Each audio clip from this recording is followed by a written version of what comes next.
में बड़ा सियासी मुद्दा बन चुके बिहार के वोटर लिस्ट के विशेष गहन समीक्षा पर सुप्रीम कोर्ट ने चुनाव आयोग को बड़ी राहत दी है। सुप्रीम कोर्ट ने साफ कर दिया है कि बिहार में वोटर लिस्ट के सर्वे का काम जारी रहेगा। कोर्ट ने इस मामले में चुनाव आयोग से 1 हफ्ते में जवाब मांगा है। 28 जुलाई को इस मामले पर अगली सुनवाई होगी। हालांकि सुप्रीम कोर्ट ने आधार कार्ड, राशन कार्ड और वोटर आईडी को भी जरूरी दस्तावेजों की सूची में शामिल करने का सुझाव दिया है। चुनाव आयोग ने इन दस्तावेजों को छोड़कर बाकी 11 दस्तावेजों को सर्वे में शामिल किया है। इस वजह से ही विपक्षी दल चुनाव आयोग के इस फैसले का विरोध कर रहे हैं। वोटर लिस्ट की गहन जांच का काम 29 जुलाई तक पूरा होना है। राजनीतिक दलों की याचिकाओं पर करीब 10 जुलाई को 3 घंटे तक चली सुनवाई के बाद सुप्रीम कोर्ट ने चुनाव आयोग को यह राहत दी है। जस्टिस सुधांशु धूलिया और जस्टिस जॉय माल्या बागची की पीठ के सामने चुनाव आयोग ने सुनवाई के दौरान कहा कि आधार कार्ड नागरिकता का प्रमाण नहीं है। वहीं इस दौरान चुनाव आयोग ने अदालत को यह आश्वस्त किया है कि किसी को भी अपनी बात रखने का अवसर दिए बिना मतदाता सूची से बाहर नहीं किया जाएगा।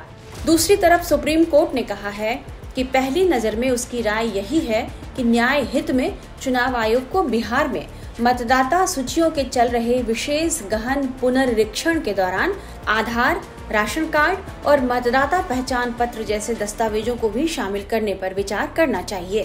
कोर्ट ने याचिकाकर्ताओं से भी कहा है कि वे 28 तक अपने तमाम पक्ष रखें और 21 जुलाई तक चुनाव आयोग अपना जवाब दाखिल करे।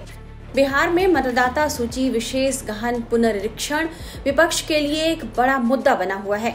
इसे लेकर हाल ही में कांग्रेस और आरजेडी ने पटना में एक बड़ा प्रदर्शन भी किया था। सुप्रीम कोर्ट के इस फैसले पर विभिन्न राजनीतिक दलों की प्रतिक्रिया भी आई है। कांग्रेस इसे विपक्षी दलों की जीत बता रही है। देखिए, जो हमने पढ़ा है और जो अखबारों में भी जो खबरें आई हैं, इलेक्ट्रॉनिक मीडिया में भी काफ़ी हद तक इसको आया है, सोशल मीडिया पे आया है, तो उससे तो जाहिर होता है कि चुनाव आयोग को सेटबैक हुआ है। क्योंकि चुनाव आयोग को ये सुझाव देना ही अपने आप में सर्वोच्च न्यायालय के लिए बड़ी बात है कि जो क्राइटेरिया बनाया गया था या जो दस्तावेज की लिस्ट बनाई गई थी उसमें आधार कार्ड को शामिल करना और राशन कार्ड को शामिल करना और इलेक्शन कार्ड को भी शामिल किया जा रहा है। तो ये जो सुझाव है, देखिए सुप्रीम कोर्ट तो एक भाई सर्वोच्च न्यायालय जो है वो तो हमारे देश की सबसे बड़ा जो कहा जाए कि संवैधानिक स्थान है, और वो अगर निर्देश या सुझाव देता है तो उसका पालन होना चाहिए। और जो विपक्ष और या जो लोग जो पिटिशनर थे, एक तरह से उनकी जीत है। उनका यही कहना था कि जो जिस तरह का जो क्राइटेरिया फिक्स किया गया वो गलत है। वहीं आरजेडी सांसद मनोज झा का इस बारे में क्या कहना है, ये सुनिए। जब आप देश की सर्वोच्च न्यायालय के पास जाते हैं तो उम्मीद के साथ जाते हैं, अंधेरे में रोशनी का सुराग ढूंढते हैं, और वही रोशनी का सुराग माननीय सर्वोच्च न्यायालय है। उनके पहले के भी जजमेंट्स हैं, और इसमें हम कुछ नहीं चाह रहे हैं। हम चाह रहे हैं जो हताशा, अराजकता, क्योस का माहौल है, जहां हर व्यक्ति के सर पे तलवार लटक रही है कि 25 दिन के अंदर उसे तमाम दस्तावेजों को मीट करना, वो भी सिर्फ वही 11 जिनके बनने में जिन दस्तावेजों का प्रयोग होता है उनको इस 11 में शामिल नहीं किया गया है।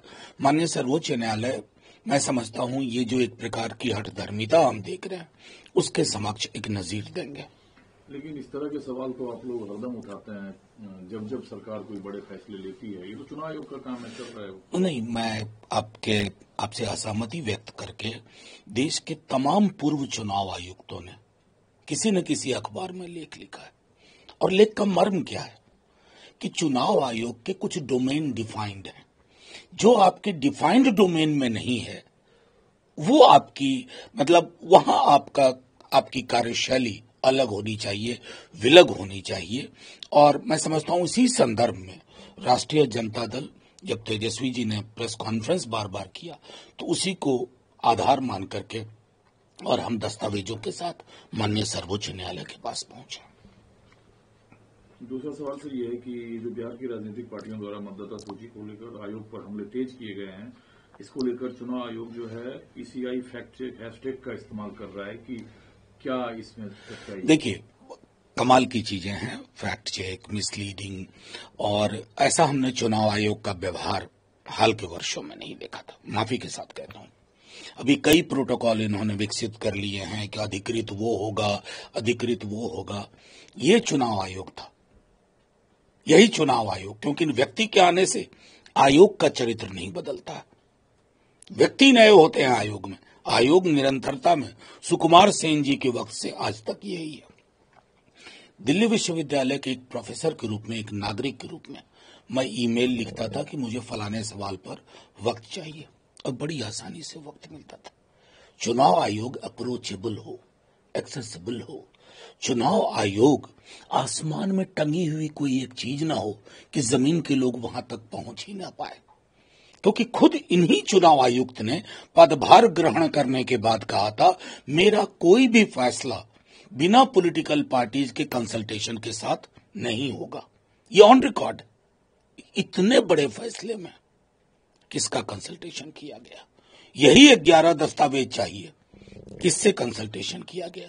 कई मुख्य चुनाव आयुक्तों ने पूर्व के लेख लिखा है। कह दीजिए मिसलीडिंग है, क्योंकि ये बहुत आसान है ये कह देना मिसलीडिंग। हाहाकार जो मचा हुआ है जाके देख लीजिए बिहार में। तो आप दिल्ली दरबार से बैठ करके अगर जमीनी हकीकत को जानना चाहते हैं, सिर्फ कागज का पेट भरने के लिए 57% हो गया, 56% हो गया, पटना में आधार चलेगा, पूर्णिया में नहीं चलेगा, किशनगंज में नहीं चलेगा, ये मैं नहीं कह रहा हूं, अखबारों ने लीड स्टोरी की है। बट जो प्रॉब्लम्स आप लोग उठा रहे हैं, उसमें जो चीज लगता है कि सुधार की गुंजाइश है, चुनाव आयोग तो कर रहा है, लेकिन आप जो कह रहे हैं उससे लग रहा है कि चुनाव आयोग खुद कंफ्यूज है। पूर्णिया मैं तो बार बार कह रहा हूं, चुनाव आयोग का व्यवहार जब मैं देख रहा हूं तो मुझे नोटबंदी वाले दिन याद आते हैं। प्रतिदिन कुछ नई चीजें होती थी। कोरोना काल में जब लॉकडाउन था, डेली कुछ निर्देश बदलते थे। बिहार में चुनाव CEO चीफ इलेक्टोरल ऑफिसर ने विज्ञापन निकाल दिया, उससे और क्या भी कुछ नहीं है, आप सिर्फ जमा कर दो भाई, सत्यापन कैसे करोगे? तो कुल मिलाकर के इसलिए मैं कह रहा हूं कि अगर यही चीज ये कंसल्टेशन से करते, सबकी सहमति से, बातचीत से करते, तो लोकसभा चुनाव की बात करते या बिहार विधानसभा चुनाव की बात करते।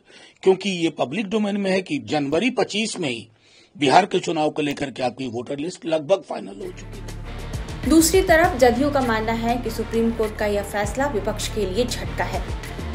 सुप्रीम कोर्ट ने विपक्ष के ये इसको रोकने का जो प्रोग्राम था उसको सिरे से खारिज कर दिया।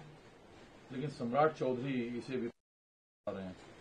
नहीं, विपक्ष के लिए झटका इसलिए है कि उनके द्वारा दिए गए आर्गुमेंट जो थे मतदाता सूची में संशोधन के, उसको निरस्त न करने का फैसला भी सुप्रीम कोर्ट ने दिया।